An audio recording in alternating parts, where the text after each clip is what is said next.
Sì,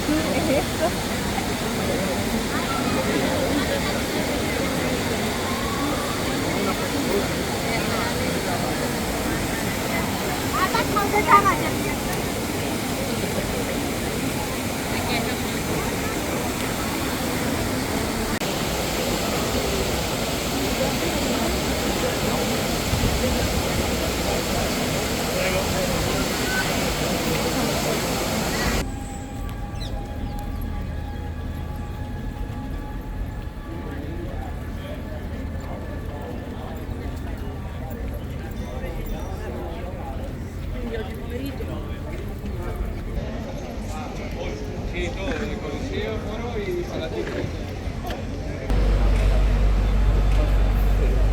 This is not a brick structure clad in marble. Massive stone. It's not marble. Gravity. Much harder than any other marble. Yeah. In the bag, you pass the whole thing through the scanner. You don't have to put your headset. You can keep.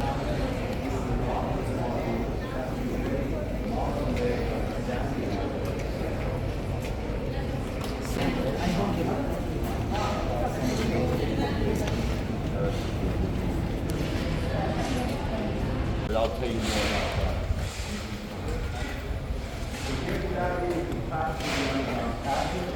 Here they would walk up steps, throwing the cage on the chair before them.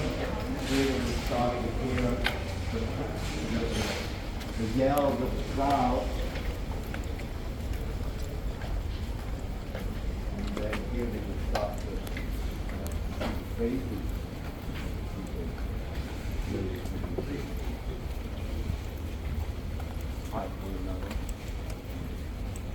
From here they would walk counterclockwise once around the arena in order to take up position in front of the imperial box. What's going to cost you a lot of money?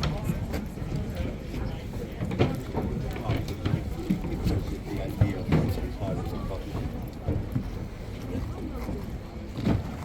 They were more, the benches at the time were more comfortable though. They were deeper, they were about this deep. So you could actually, this was all marble, and you could actually recline like that. You could prop up a cushion. There was, I'll show you the gallery where they rented the seat cushion. Rented was a lighthouse on the island of Rhodes, for example. The colosseum is a big statue. After Nero's death, they moved it from the vestibule of the palace and put it next to the Colosseum. That happened a little bit later, when the Colosseum was about 40 years old. The Emperor Hadrian did that, and they removed the head of Nero. They got to engage yourself. Well, because the Leonista knew this. Once a year, he would gather his all his gladiators, the young ones and the older ones, and he would, in a couple of cases, by a couple of gladiators that had reached their athletic peak, he would state an example. He would take their medallion. Well, the slaves all had a medallion around their waist, a belt with a medallion with their owner's name. And if the owner broke the medallion in front of witnesses, the slave was not a slave anymore. He was a freedman. And we would take a couple of the medallions of a couple of these elderly, older aging gladiators, and make sure that the other guys, the 20-year-olds that just got into his team, would see it and make their, if I fight well, if I make this Lanistas were impresarios, slave dealers, trainers. If I may help them make a lot of money, in 15 years, this might happen to me. And 15 years means about 50 combats, 3 to 4 combats a year. And any gladiator could make, well, I just might make it. And since he's also going to pay me, he's going to give me not as much as he made out of me, of course, but a generous amount of money with which to get over the first year or two of liberty. And that was life prospect that was not so dreary as many others. One of the was a that doesn't put the eventually savings alive over time. That's what they're figuring out.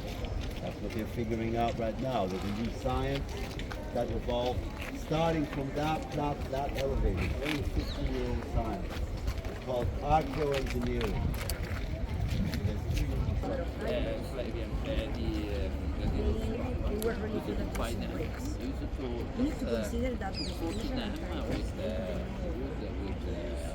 Pushes the weight resting upon the arch, onto the pillars to the side of the arch. That's where it goes. The weight goes like that and not like that. And that's another brilliant Roman invention. Nothing spectacular, but brilliant. Like the pulley, like the level, you know. When you see a level, it's a piece of any wood, metal with a glass container, closed container with water in it and one air bubble. And when the bubble's in the middle, the thing is straight. That's how a level works. Roman invention, invented in ancient Rome.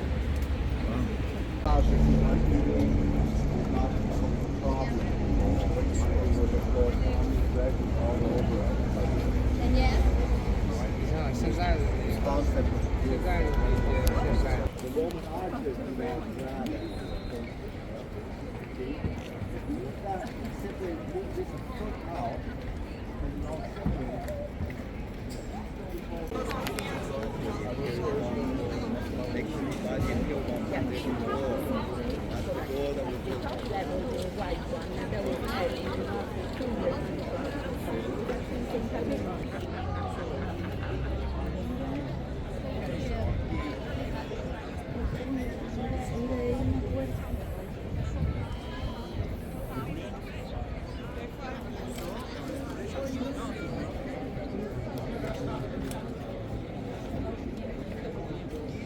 Look, they're all still there. Camacho, perfect to be smashed to bits. Well, in the Middle Ages, this was like a quarry. There were people working here all day, removing the bricks, the marble to sell it off. And you know, when you remove bricks all day, in the evening you do like to, you know, have a little refreshment, let me call it. Yeah, wherever there's people working, there's someone selling them drinks. Come on.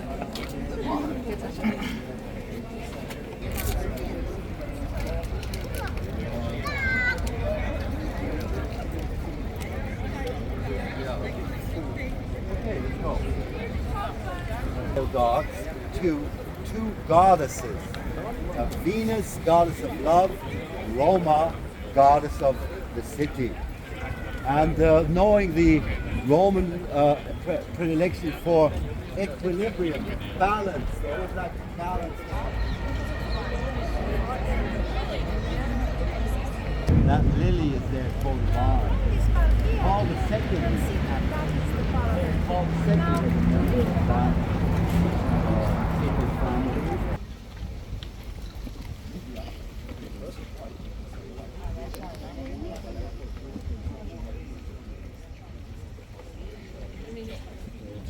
And substituting it with a new building, because after Nero's demise, Nero, when he found no other way out, committed indirect suicide. When they were closing in on him, when they had found out that not the Christians but Nero had set fire to the city, and he committed indirect suicide by ordering a slave to stab him. And I always imagine the slave. Really? May I? What a privilege. And first they had to rebuild the city after the blaze, and so Nero, having fled into death, so to speak, there was no way to punish him anymore. They punished his memory. Damnation of the memory was imposed upon him by the Senate. Nothing was supposed to remind that he had ever existed.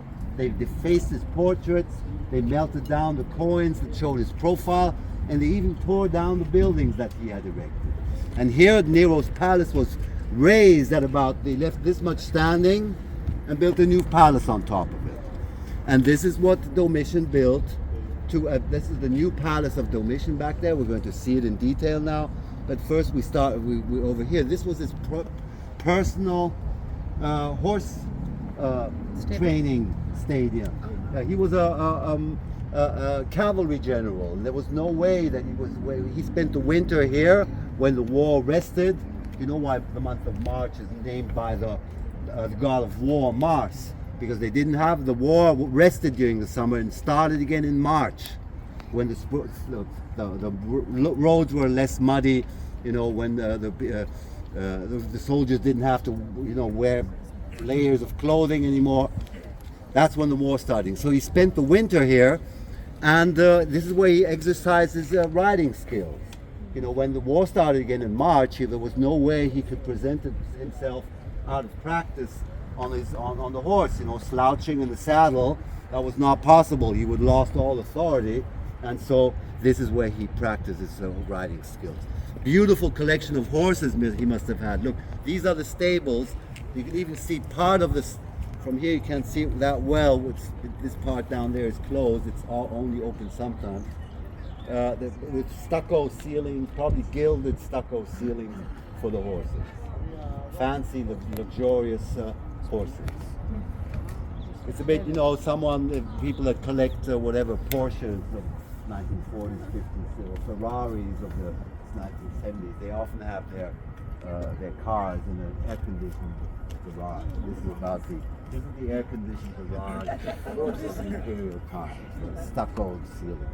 That was a dining hall where he would invite those few people that he trusted. He was very much afraid of being assassinated, this Emperor Domitian.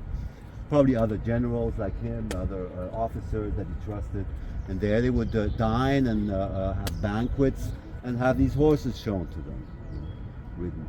And if one of his friends expressed the wish to try out one of these precious mounts personally, then he could go downstairs with permission of the emperor, change into riding clothes, work out a little, warm up, have his horseback ride, and afterwards he could go back into the gym underneath the dining hall. There's a flight of steps that leads directly behind to the baths, where he could freshen up again and then meet his friends again, who in the meantime had finished all the work. He was gone, and they often don't even bud. These are buds, see? And you've all eaten them. What does that remind you of? These are capers. So capers are not fruit or berries. Capers are buds of flowers.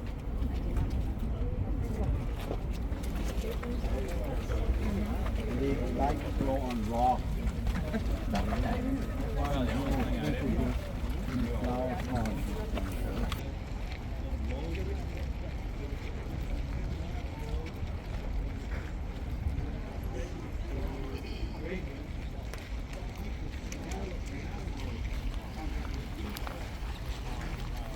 And this kind of floor, underneath it, there's Nero's palace, and we know that Nero's had a fantastic floor, all very elaborate. In the corner, you'll see an example, all inlaid marble work, acres of it. And here, the floor of Domitian's private quarters was very simple. Here, just this beautiful marble, but all in one color. This color, this marble. So this is the say floor equivalent of a gray pinstripe suit.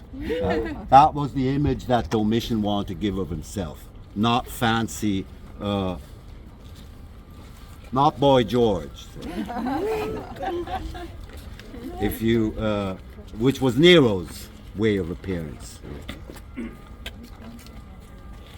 Yeah, this is the marble. Look at that. That's the marble out there. This today would be, I don't know, a kitchen counter of this marble would probably set you back around 4,000 or 5,000 euro. Whereas same color but with wider streaks and less detail costs maybe 300 or 400 euro. So this is valuable marble. Because because it's so fine, so detailed. Had a different design. This hall, for example, was where the in the Palace of Domitian. Now we don't know what's underneath. In this hall that had we don't know what marble. Probably very nice. Otherwise the Pope wouldn't have took it. Maybe yellow. We know that is the private gym on this side. The emperor had his own private gym, and there they found green, gray, and yellow marble. So probably the walls and the floor were green marble with gray columns with yellow pedestals. Very elegant. Can you now please step up? Have a closer look.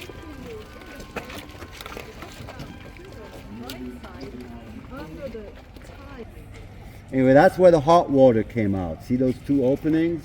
So that pool over there, the small one, was very hot.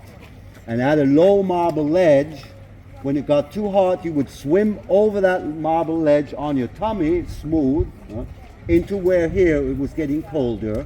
And on the other side, there was another faucet with cold water coming in all the time. And so in the middle, it would mix and it would be an average thing. So you could swim back and forth.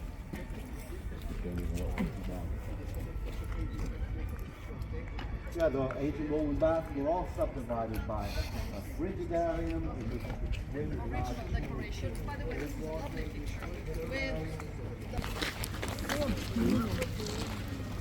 all the ancient gods, the planetary gods, had their own sacred Sounds like basil. My family, when it's time for dinner and I say, take me to the banquet hall, they hate it. See, this is how it was heated.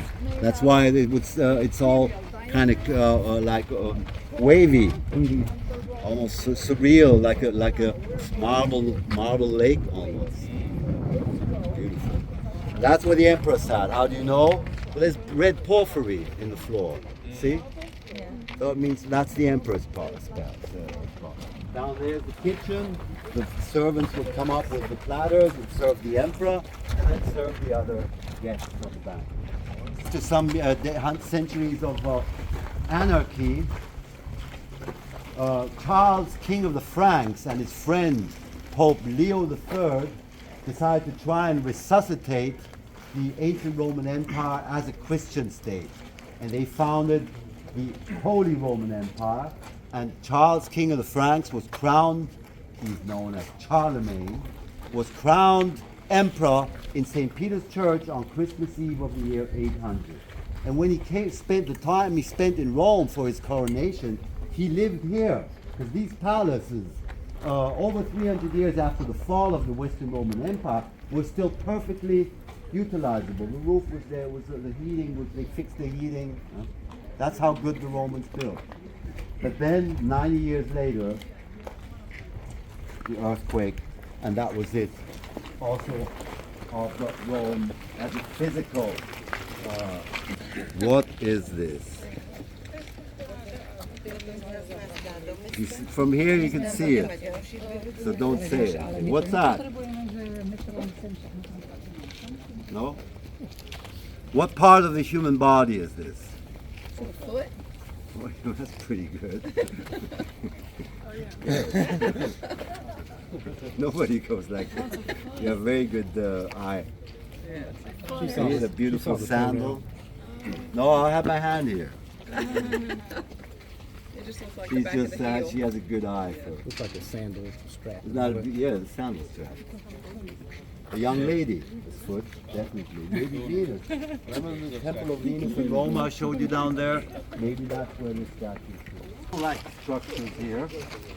These were the walls were only built in the 1920s when they made this place accessible for the public and to avoid that people fall into this hole.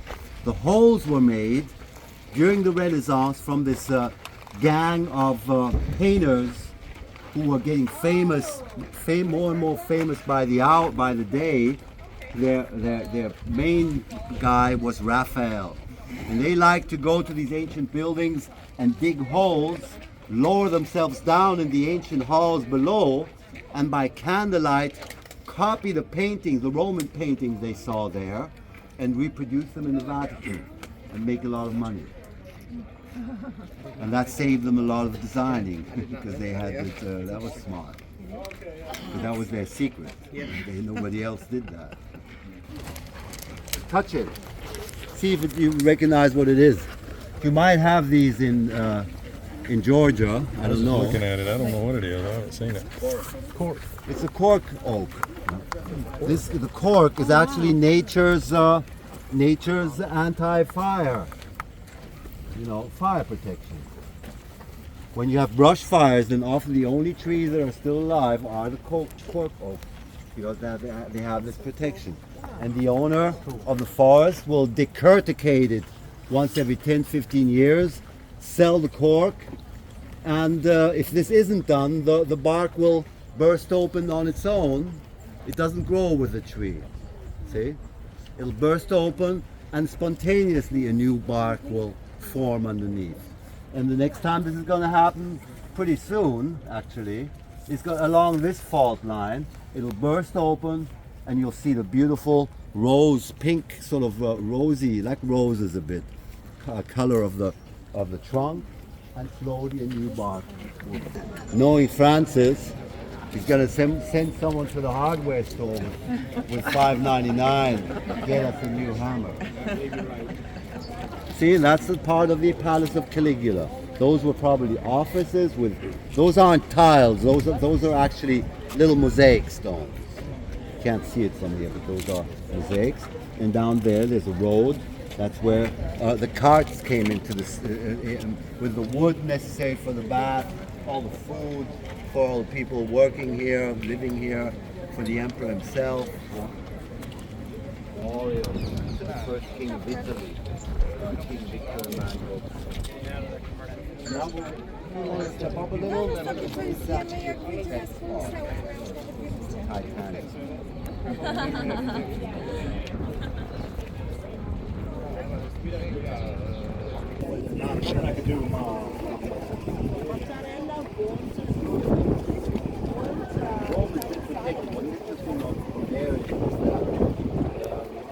The Romans had a sense of history.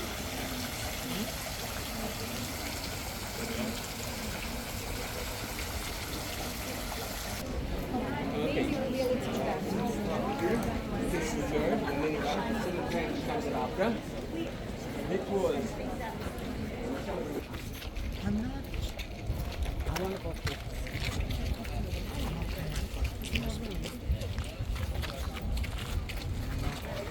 Climbing up hills.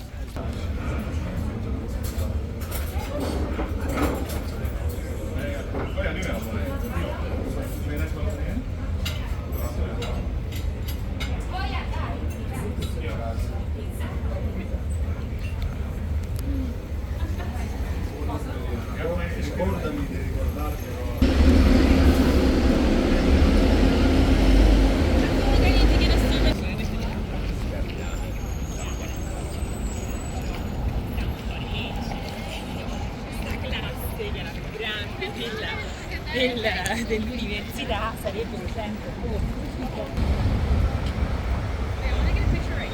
I just don't want to get into the flag.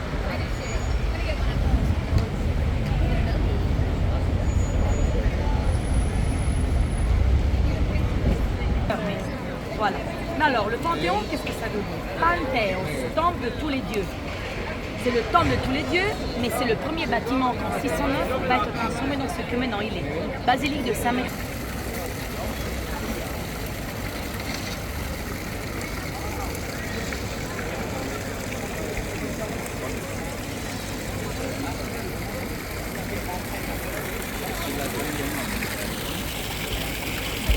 Train at 9 p.m. A replacement bus service is available from 9 p.m. On Fridays.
Sì, sì.